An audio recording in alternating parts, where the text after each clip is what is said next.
Hey guys, MD Prepper here. Cold night here in South Carolina.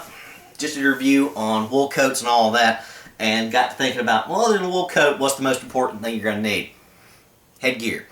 Large percentage of your body heat's lost through your head. You got to have good headgear.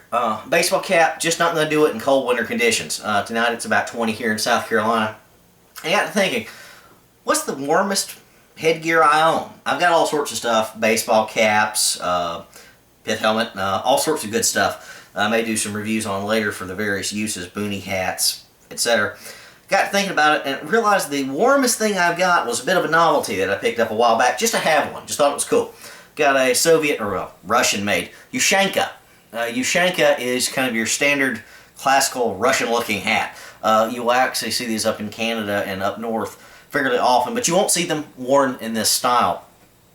You'll see them with the ear flaps down, which I'll show you here in a minute. Now this one, you can get them in real fur, rabbit fur, etc. This is a synthetic fur I got for cheap, made in Russia.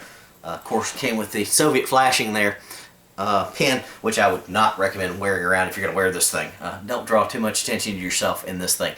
I probably here in the South would not wear it in this configuration. Looks too much like a commie. Too many military guys around. Somebody may take a shot at you.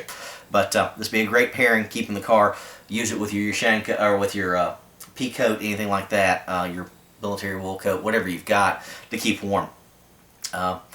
This one I got for, I think, about 30 bucks. It's classified as one size fits all. Fits me perfectly. And if you got a small head, probably not. If you got a big head, again, probably not. The synthetic fur, very warm. I have worn this out on a few cold occasions. Wore it out last winter time when I was shoveling snow and all that, just because I looked around and went, what's going to be the warmest? And I had this bad boy. Toasty warm. Even if it's synthetic fur, it still does the job. The standard way you're going to see this thing, at least here in the States, and Canada and all that, is going to be with the ear flaps down. Let me take a second, get those ear flaps unattached, because I have it tied up pretty tight. Got a string there to keep the ear flaps up. There's your string. You take this bad boy down. Now you may actually recognize this thing, minus the Soviet pin. You may recognize this from movies like Fargo and all that. You can actually take those strings, tie them up under your chin. Very toasty warm.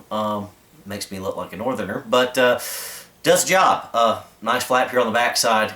Keeps your neck nice and warm. That folds up, of course, but again, if you're going to be using this thing, use it the proper way. Use it full warmth, full strength. Again, probably take the emblem off here. I just keep it on there for fun. The Ushanka, it's interesting. It's unique. It's not something we here in the South probably think of a lot for winter headgear. You know, you go out in wintertime down here, you're going to see somebody in an old baseball cap, something like that, which is better than nothing. Maybe a Stetson hat, something like that. It's going to help a little, I suppose, but you need real warmth. Fur, something like that, is going to do the job. This faux fur Ushanka, 30 bucks. Love this thing. Again, wouldn't necessarily go walking around the streets with this thing down here in the South. Going to draw a little too much attention, but I like it. It's just interesting. It's unique. It's fun for my collection. I just like to have one just to say I've got one.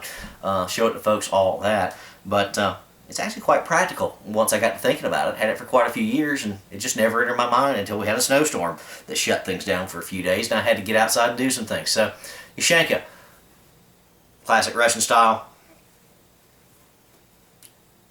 Practical, real-world style. For 30 bucks, this thing can't be beat. I got it from one of the surplus stores, maybe Cheaper Than Dirt or Sportsman's Guide, I can't remember. Anyway, nice little addition, good to have around. You're probably not going to beat this thing up no matter how much you abuse it. Just an interesting thought here on a cold night. MD Prepper out.